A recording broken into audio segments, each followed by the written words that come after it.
What if I told you some of the world's most important objects didn't just get lost, they were erased? And the only way we can find them now is by chasing the gaps they left behind. Alright, picture this.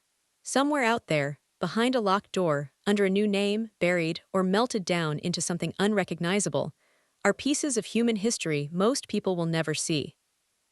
Here's the strange part: you don't only lose the object, you lose the story around it.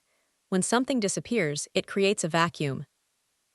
And that vacuum doesn't stay empty. It starts pulling in rumors, missing paperwork, sudden policy changes, and even brand new laws. So today we're doing a countdown of 10 famous missing relics and vanished artifacts.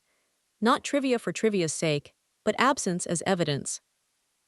Quick setup: when an artifact goes missing, there are usually three kinds of evidence left behind: human evidence, paper evidence, and physical evidence. But here's the struggle. The longer the artifact is gone, the more crowded the story becomes, and people fill gaps with legends or conflicting claims. The breakthrough is learning to read absence like data.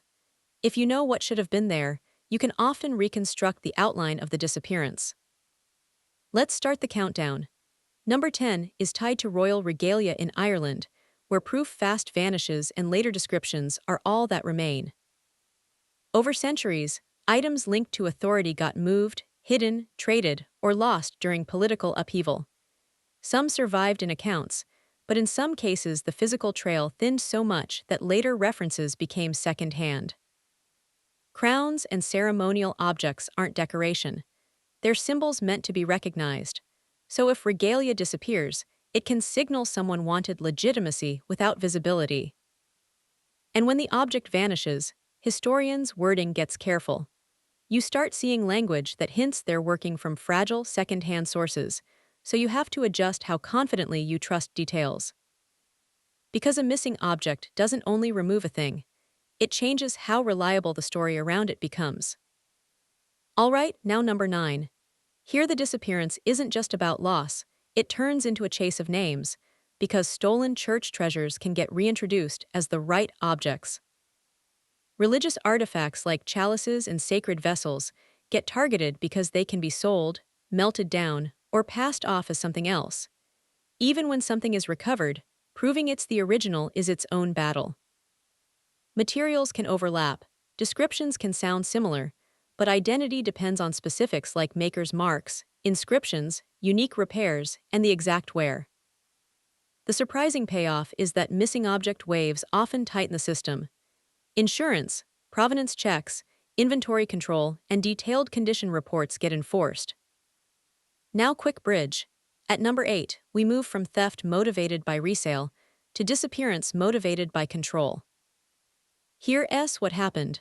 Artifacts can get removed for safekeeping, then quietly fail to come back. The public record turns into a patchwork of partial explanations.